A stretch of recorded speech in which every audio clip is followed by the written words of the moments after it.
அமைப்பதாக சொல்லியிருக்கிறீங்க. அதற்கு நீண்ட கலந்துரையாடலும் பேச்சுவார்த்தைகளும் தேவைப்படுகிறது. நீங்க சொல்றதையெல்லாம் நாங்கள் ஏற்றுக்கிட்டு போக மாட்டோம். நான் சொன்னதை கேட்டு இஸ்ரேல் உடனே யுத்தத்தை நிறுத்தினதுக்கு வாழ்த்துக்கள், பாலஸ்தீன விடுதலை அமைப்பு உடனடியாக பேச்சுவார்த்தை நடத்தி முடிவு சொல்லணும் இருக்கிறாரு. ஆனா பாலஸ்தீன விடுதலை அமைப்பு பேச்சுவார்த்தை நடத்துவதற்கு தயாராக இருந்தாலும் இஸ்ரேல் தற்போதும் தாக்குதல் நடத்துகிறது என்பதை டொனால்ட் ட்ரம்ப் இந்த இடத்துல ஒப்புக்கொள்ளவில்லை என்பதையும் நம்ம புரிந்து கொள்ள முடிகிறது. இந்த திட்டம்ங்கிறது ஏற்றுக்கொள்ள முடியாத திட்டம் தான். வேற வழி இல்லை, பாலஸ்தீன மக்களை பாதுகாக்க வேண்டியிருக்குது, அதனால நாங்கள் ஏற்றுக்கொள்கிறோம் என்று சொல்லி அவர் இன்றைக்கு விடுத்திருக்கக்கூடிய அறிக்கையில் சொல்லி இருக்கிறார். ஏன்னா 10ஆம் தேதிக்கு நம்ம ஒரு 5 நாள் தான் இருக்கிறது, அதுக்குள்ள இதெல்லாம் முடிவுக்கு வந்துடும், வந்தா மட்டும்தான் அவருக்கு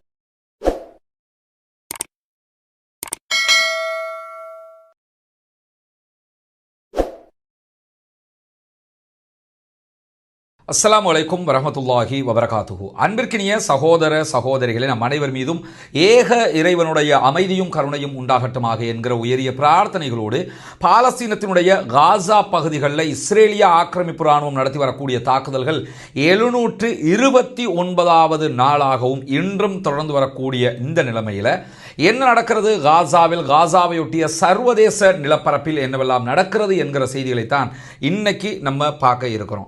இன்றைய இந்த வீடியோ பொறுத்தவரை நமக்கெல்லாம் தெரியும், நேற்று இரவு பாலஸ்தீன விடுதலை அமைப்பினர் சமாதானத்திற்கு ஒப்புக்கொண்டிருக்கிறார்கள். டொனால்ட் ட்ரம்பினுடைய 20 அம்ச தீர்மானத்தின் ஒரு பகுதியை ஏற்றுக்கொள்வதாக அறிவித்திருக்கக்கூடிய சூழல்ல பேச்சுவார்த்தைகளே கிடையாது, நேரடியாக யுத்த நிறுத்தம் தான், நான் சொல்றதை நீங்க கேட்கணும் என்று சொன்ன அமெரிக்க அதிபர் டொனால்ட் ட்ரம்ப் அவர்கள் தற்போது பேச்சுவார்த்தைக்கு இணங்கி இருக்கிறார். அந்த அடிப்படையில் உடனடியாக இஸ்ரேல் தாக்குதல்களை நிறுத்த வேண்டும் என்று சொல்லியிருந்தார். இஸ்ரேல் தாக்குதல்களை நிறுத்துவதாக அறிவித்துவிட்டு மீண்டும் தாக்குதல்களை நடத்தி கொண்டிருக்கிறது. நாம் பேசிக் கொண்டிருக்கக்கூடிய இந்த தருணத்தில் இன்றைக்கு இந்த நேரம் வரைக்கும் பாலஸ்தீன அப்பாவிகள் மீதான இஸ்ரேலிய ஆக்கிரமிப்பு ராணுவத்தினுடைய தாக்குதல்கள் காரணமாக 79 அப்பாவிகள் கொல்லப்பட்டிருக்கிறார்கள், ஷஹீதாகி இருக்கிறார்கள் என்கிற கவலைக்குரிய செய்திகள் வெளியாகி இருக்கக்கூடிய தருணத்தில் அமெரிக்காவில் ஒரு முக்கியமான கருத்து கணிப்பீடு எடுக்கப்பட்டிருக்கிறது.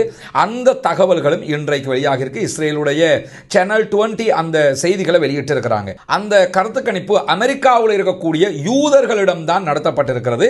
அதிலே அமெரிக்காவில் வாழுகிற யூதர்களில் 61% இஸ்ரேல் காசா மீதான யுத்தத்தில் யுத்த மீறல் செய்திருக்கிறது, இன அழிப்பு செய்திருக்கிறது என்று ஒப்புக்கொண்டிருக்கிறார்கள், நம்புகிறார்கள் என்கிற ஒரு முக்கியமான செய்தி இன்றைக்கு பதிவாகி இருப்பது மட்டுமல்லாமல் அந்த 61% இஸ்ரேல் போர்க்குற்றத்தில் ஈடுபட்டிருக்கிறது என்பதையும் நம்புகிற அதே நேரம் அமெரிக்காவில் இருக்கக்கூடிய யூதர்கள் 10 பேர்ல 4 பேர் இஸ்ரேல் காசாவில் இன அழிப்பு தான் செய்திருக்கிறது என்பதை திட்டமாக நம்புகிறார்கள் என்கிற செய்திகளும் இன்றைக்கு வெளியாகி இருக்கிறது.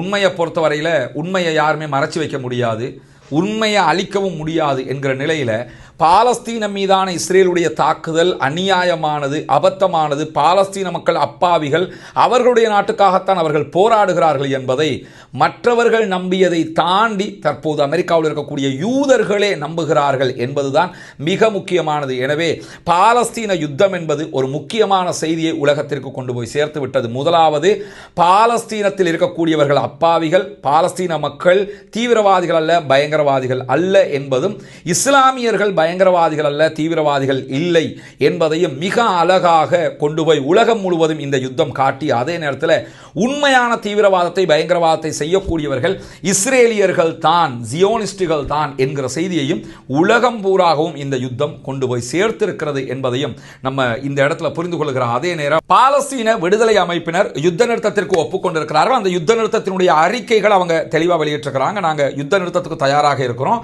ஆனால் ஆயுதங்களை ஒப்படைப்பதை பொறுத்தவரை எங்களுடைய ஆயுதங்கள் பாலஸ்தீன அரசாங்கத்திடத்தில் தான் ஒப்படைக்கப்படும். பாலஸ்தீனத்துக்குன்னு சுயாதீன அரசாங்கம் உருவாக்கப்படுவதற்கு நாங்கள் ஒப்புக்கொள்கிறோம். நாங்கள் ஆட்சியில் எந்த இடத்திலையும் பங்காளிகளாக இருக்க மாட்டோம். ஆனால் ஆட்சியினோட தீர்மானிக்கும் போது அதை தீர்மானிக்கிற இடத்துல நாங்கள் இருந்தாகணும். நாங்கள் இல்லாமல் நீங்கள் நினைச்சாக்கள் அந்த ஆட்சியில் வைக்கிறதுக்கு நாங்கள் தயார் இல்லை என்பதையும் மிக தெளிவாக பாலஸ்தீன விடுதலை அமைப்பினர் சொல்லி இருக்கிற அதே நேரம் யார் ஆட்சிக்கு வந்தாலும் அவங்க சுயாதீனமாக ஆட்சி செய்யலாம். பாலஸ்தீனத்திற்கு என்று ஒரு அரசாங்கம் இருக்க வேண்டும். அந்த அரசாங்கத்திடத்தில் நாங்கள் ஆயுதங்களை தாராளமாக ஒப்படைப்பதற்கு தயாராக இருக்கிறோம் என்கிற மிக அழகான வியாக்கியானத்தை தான் டொனால்ட் ட்ரம்புக்கு பாலஸ்தீன விடுதலை அமைப்பினர் சொல்லி இருக்கிறார்கள். இந்த செய்திகளை சொன்னதுக்கு பிறகுதான் டொனால்ட் ட்ரம்ப் உடனே யுத்த நிறுத்தத்தை அறிவிச்சிருக்கிறாருங்கிறதான் ஆச்சரியமானது. ஏன்னா இது அதில் வரக்கூடாதுங்கிறதான் டொனால்ட் ட்ரம்ப் சொல்லிக்கிட்டே இருந்தது. ஆனால் பாலஸ்தீன விடுதலை அமைப்பினர் ஆயுதத்தை கீழே வைப்பதற்கு சொல்லியிருக்கக்கூடிய அந்த திட்டமிடல்களை அவர்கள் ஏற்றுக்கொள்வதாக சொல்லி இருப்பது, இதுவரைக்கும் ஏற்றுக்கொள்வதாக அமைப்பதாக சொல்லியிருப்பது என்பது வரவேற்கத்தக்க ஒரு நிகழ்வாக இருக்கிற அதே நேரம் பாலஸ்தீன விடுதலை அமைப்பினுடைய தலைவர்களில் ஒருவராக இருக்கக்கூடிய அபு மர்சூக் அவர்கள் தெரிவித்திருக்கக்கூடிய கருத்துக்கள் நம்ம ஏற்கனவே போட்டிருக்க 2 வீடியோக்களின் இது தொடர்பாக சில செய்திகளை சொல்லியிருக்கோம். விரிவான செய்திகள் இன்றைக்கு அல் ஜசீரா வெளியிட்டிருக்கிறது. அதில் அவர் என்ன சொல்றாருன்னா, எகிப்து, கத்தார் உள்ளிட்ட நாடுகள் எங்களுக்கு தந்திருக்கக்கூடிய ப்ரொபோசலோடு சேர்த்து அவர்களோடு நாங்கள் கலந்துரையாடிய விதத்தில் தான் இந்த சமாதானத்திற்காக நாங்கள் போறதுக்கு முயற்சி எடுத்துக்கிட்டு இருக்கிறோம். அமெரிக்க அதிபர் டொனால்ட் ட்ரம்ப் விடுத்திருக்கக்கூடிய இந்த 20 அம்ச திட்டத்தை பொறுத்தவரை கண்ணை மூடிக்கிட்டு நாங்கள் ஏற்றுக்க முடியாது. இதில் நிறைய டிஸ்கஷன் பண்ணணும். அதற்கான பேச்சுவார்த்தை வாசலை நாங்களும் திறந்திருக்கிறோம், அவர்களும் தயார் என்று சொல்லி இருக்கிறார்கள்.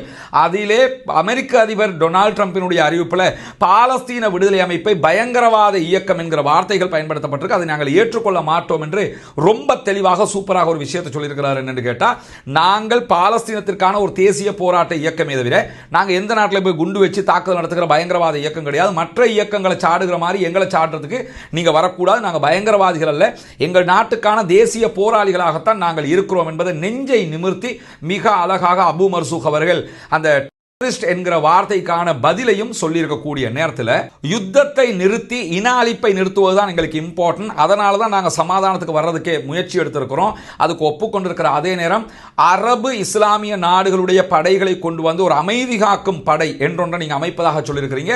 அதற்கு நீண்ட கலந்துரையாடலும் பேச்சுவார்த்தைகளும் தேவைப்படுகிறது. நீங்கள் சொல்றதையெல்லாம் நாங்கள் ஏற்றுக்கிட்டு போக மாட்டோம், அதையெல்லாம் நம்ம டிஸ்கஸ் பண்ணுவோம் அப்படின்னு சொல்லி அவங்க சொல்லியிருக்கிறாங்க. அதே மாதிரி இந்த பேச்சுவார்த்தைகள் ஒப்புக்கொண்டாலே 72 மணி நேரம் நீங்க வந்து பணைய கைதியெல்லாம் விடுதலை பண்ணணும்னு சொல்லியிருந்தாங்கல்ல 3 நாளைக்குள்ள. அது அவர் என்ன சொல்றாருன்னா, இது எழுத்துல சொல்றதுக்கு ஈஸியா இருக்கும், யதார்த்தம் மாதிரி தெரியும், நடைமுறையில் சாதாரணமான விஷயம் இல்லைன்னா அவங்க பங்கர்ல இருக்கிறாங்க, ஒவ்வொரு இடத்துல இருப்பாங்க. 3 நாளைக்குள்ள கொண்டு வாங்கன்னா நீங்க நினைச்ச மாதிரி கொண்டு வர முடியாது. அதை பத்தி பேசுவோம். அதை தாண்டி பாலஸ்தீன விடுதலை அமைப்பு தொடர்பான விவகாரங்களும் ஆயுதங்களை கீழே வைப்பது தொடர்பான விவகாரம் எங்களுடைய தேசிய பிரச்சனை. நீங்க நினைச்ச மாதிரி அதை செய்ய முடியாது. நம்ம 2 தரப்பும் பேசுவோம், பேசி ஒரு முடிவுக்கு வருவோம் என்று சொல்லி திட்டமாகவே அபு மர்சூக் அவர்கள் சொல்லியிருக்கக்கூடிய செய்திகள் நம்ம பார்க்கிற அதே நேரத்தில் பாலஸ்தீனம் என்பது பாலஸ்தீன மக்களுக்கானது. பாலஸ்தீன விடுதலை அமைப்பு மாத்திரம் அதை பற்றி முடிவெடுக்க முடியாது. எங்களோடு 14 அமைப்புகள் இருக்கிறார்கள். பாலஸ்தீனத்தை சேர்ந்த அத்தனை பேரும் சேர்ந்துதான் பாலஸ்தீனம் தொடர்பான முடிவுகளை நாங்கள் எடுக்க வேண்டும், எடுப்பதுதான் சரியானது என்றும் அபு மர்சூக் அவங்க சொல்லியிருப்பதோடு பாலஸ்தீனத்தில் இருக்கக்கூடிய அனைத்து இயக்கங்களும், காசாவில் இருக்கிற மீதமுள்ள 14 அமைப்புகளும், பாப்புலர் ஃப்ரண்டாக இருக்கலாம், மற்ற அமைப்புகள் எல்லாமே, அந்த பேர்கள் நமக்கு இந்த இடத்துல சொல்ல முடியாது, அந்த அமைப்புகள் அத்தனையுமே பாலஸ்தீன விடுதலை அமைப்பினுடைய இந்த முடிவை வரவேற்றிருக்கிறார்கள். நாங்கள் உங்களோட வர்றோம், நீங்க சொன்னதுதான் சரி, இந்த அடிப்படையில் பேச்சுவார்த்தையை நடத்தி நம்ம ஒரு தீர்வை காணுவோம் என்கிற நிலைக்கு பாலஸ்தீன விடுதலை அமைப்பினுடைய தலைமைத்துவத்தை எப்படி அவர்கள் யுத்தத்தில் ஏற்றுக்கொண்டார்களோ அதே மாதிரி பேச்சுவார்த்தைகளிலும் ஏற்றுக்கொள்வதாக சொல்லி இருக்கிறார்கள். இதை தாண்டித்தான் இந்த யுத்தத்தை நிறுத்துங்கன்னு டொனால்ட் ட்ரம்ப் சொன்னதுக்கு பிறகும் பாலஸ்தீனம் மீதான தாக்குதல்களை இஸ்ரேலிய ஆக்கிரமிப்பு ராணுவம் நடத்தி கொண்டிருக்கக்கூடிய சூழல்ல இஸ்ரேலிய ஆக்கிரமிப்பு ராணுவம் என்ன சொல்றாங்கன்னா, நாங்க டிஃபென்ஸுக்கு தான் தாக்கிக்கிட்டு இருக்கிறோம், எங்க மேல அட்டாக் வந்துட கூடாதுங்கிறதுக்கு தான் தாக்கிக்கிட்டு இருக்கிறோம், நாங்க முன்னாடி போகவும் இல்லை பின்னாடி வரவும் இல்லை அப்படிங்கிறாங்க. என்ன செய்தாலும் தாக்குதல் நடத்தப்பட்டு கொண்டிருக்கிறது. அதிலே இத்தனை பேர் கொல்லப்பட்டிருக்கிறார்கள் என்கிற செய்திகள் வெளியாகி இருக்கிறதா இல்லையா? யுத்த நிறுத்தம்னா யுத்த நிறுத்தம், அவ்வளவுதான். எக்காரணம் கொண்டும் தாக்குதல் நடத்தக்கூடாது. ஆனால் அவர்கள் தாக்குதல் நடத்தி வருகிற அதே நேரத்தில் இன்றைக்கு டொனால்ட் ட்ரம்ப் சற்று முன்னால் வெளியிட்டிருக்கக்கூடிய செய்தியில் என்ன சொல்றாருன்னா, நான் சொன்னதை கேட்டு இஸ்ரேல் உடனே யுத்தத்தை நிறுத்தினதுக்கு வாழ்த்துக்கள், பாலஸ்தீன விடுதலை அமைப்பு உடனடியாக பேச்சுவார்த்தை நடத்தி முடிவு வச்சிடணும் இருக்கிறாரு. ஆனா பாலஸ்தீன விடுதலை அமைப்பு பேச்சுவார்த்தை நடத்துவதற்கு தயாராக இருந்தாலும் இஸ்ரேல் தற்போதும் தாக்குதல் நடத்துகிறது என்பதை டொனால்ட் ட்ரம்ப் இந்த இடத்துல ஒப்புக்கொள்ளவில்லை என்பதையும் நம்ம புரிந்து கொள்ள முடிகிறது. அதே போன்று சிபிஎஸ் செய்தி நிறுவனத்துக்கு அமெரிக்காவினுடைய ஒரு முக்கிய அதிகாரி வழங்கி இருக்கக்கூடிய செய்தியில அவர் என்ன சொல்லியிருக்கிறாருன்னா, பாலஸ்தீன விடுதலை அமைப்பு சொல்லியிருக்கக்கூடிய தகவல்கள் எல்லாவற்றையுமே அமெரிக்கா நேர்மறையாகத்தான் பார்க்கிறது. அமெரிக்கா வந்து சமாதானத்துக்கு நெருக்கமாகத்தான் பார்க்கிறது. அவங்க சொன்னதை எல்லாத்தையுமே நம்ம ரொம்ப கவனத்தில் கொள்கிறோம் என்கிற செய்திகளையும் சொல்லியிருக்கிறார்கள். எனவே பாலஸ்தீன விடுதலை அமைப்பு சமாதானத்துக்கு போறதுங்கிறது அமெரிக்காவுக்கே தேவை. ஏன்னா 10ஆம் தேதிக்கு நம்ம ஒரு 5 நாள் தான் இருக்கிறது. அதுக்குள்ள இதெல்லாம் முடிவுக்கு வந்துடும். வந்தா மட்டும்தான் அவருக்கு ஏதோ ஒரு வகையில் சமாதானத்துக்கான நோபல் பரிசும் கிடைக்குமாங்கிறதெல்லாம் உறுதியாக சொல்ல முடியாது. கிடைக்க வாய்ப்பு இருக்கலாம்.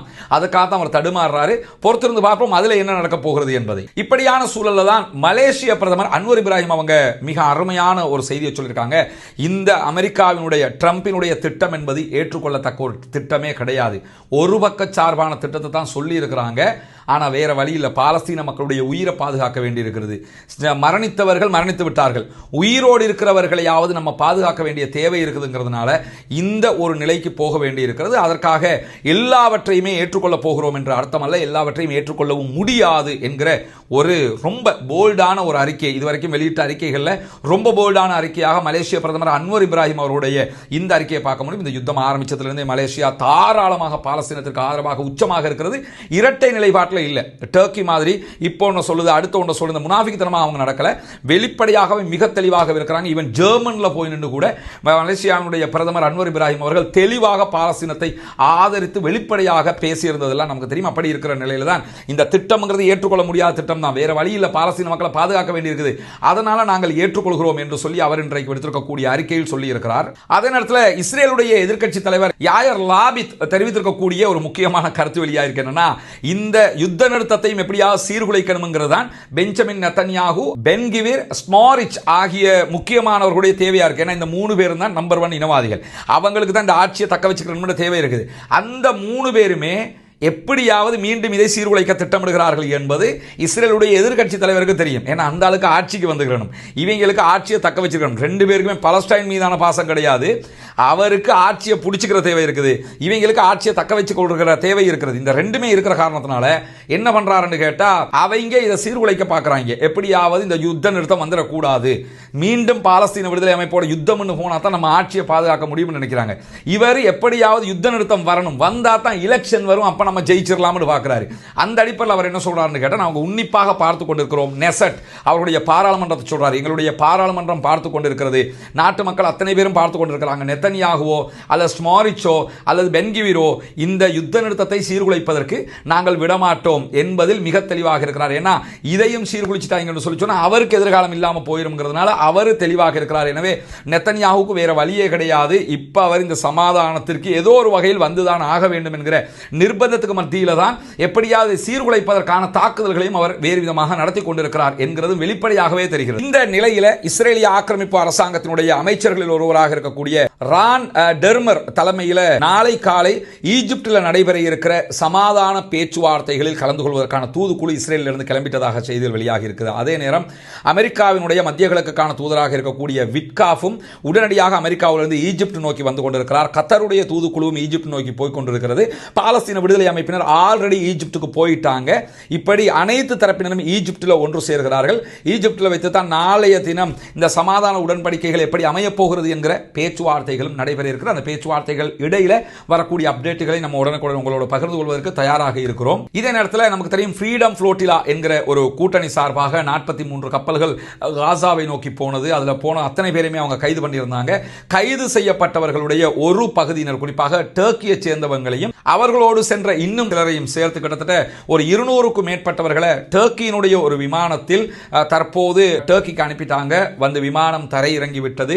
ஃப்ரீடம் ஃப்ளோட்டிலாவில் சென்றவர்கள் நாடு கடத்தப்பட்டிருக்கிறார்கள். மீதி உள்ள பாதி பேரை அடுத்ததாக அவங்க நாடு கடத்ததாக சொல்லியிருக்கிறாங்க. எது எப்படி போனாலும் ஃப்ரீடம் ஃப்ளோட்டிலா வெற்றி பெற்றிருக்கிறது. காசாவினுடைய கடற்படை முற்றுகையை உடைத்திருக்கிறது. காசாவினுடைய கடல் எல்லைக்குள்ள துருக்கியினுடைய கப்பல் போயிருக்கிறது என்பது பாலஸ்தீனத்திற்கான சர்வதேச ஆதரவினுடைய வெற்றி என்பதை தாண்டி இன்னைக்கு இத்தாலியில் நீங்க எடுத்துக்கிட்டீங்கன்னா இத்தாலியினுடைய பல நகரங்களிலும் லட்சக்கணக்கான மக்கள் திரண்டு ஃப்ரீடம் ஃப்ளோட்டிலாவுக்கு ஆதரவு தெரிவித்து பாலஸ்தீன அப்பாவிகளுக்கு ஆதரவு தெரிவித்து பாரிய ஆர்ப்பாட்டங்களையும் நடத்தி இருக்கிறார்கள். அதுவும் பாலஸ்தீன அப்பாவிகளுக்கு கிடைத்த மிகப்பெரியதொரு பாரிய வெற்றியாக பார்க்கப்படக்கூடிய சூழல்ல இஸ்ரேலிய ஆக்கிரமிப்பு ராணுவம் தொடர்ந்தும் பாலஸ்தீன அப்பாவிகள் மீது தாக்குதல் நடத்துகிற காரணத்தினால் இன்றைக்கு பாலஸ்தீன விடுதலை அமைப்பினுடைய துணை ராணுவ குழு இஸ்ரேலிய ஆக்கிரமிப்பு ராணுவத்தின் மீது தாக்குதல்களை நடத்தி இருக்கிறது. 3 மெர்காவா டேங்குகள் அளிக்கப்பட்டிருக்கிற அதே நேரம் இதுவரை வெளியான தகவல் பிரகாரம் இஸ்ரேலிய ஆக்கிரமிப்பு ராணுவத்தைச் சேர்ந்த 7 பேர் இன்றைக்கு கொல்லப்பட்டிருக்கிறார்கள் என்கிற செய்திகளும் வெளியாக இருக்கு. இதை பற்றி தகவல் வெளியிட்டிருக்கக்கூடிய பாலஸ்தீன விடுதலை அமைப்பினுடைய துணை ராணுவ குழு என்ன சொல்றாங்கன்னா, சமாதானம்னா சமாதானம்,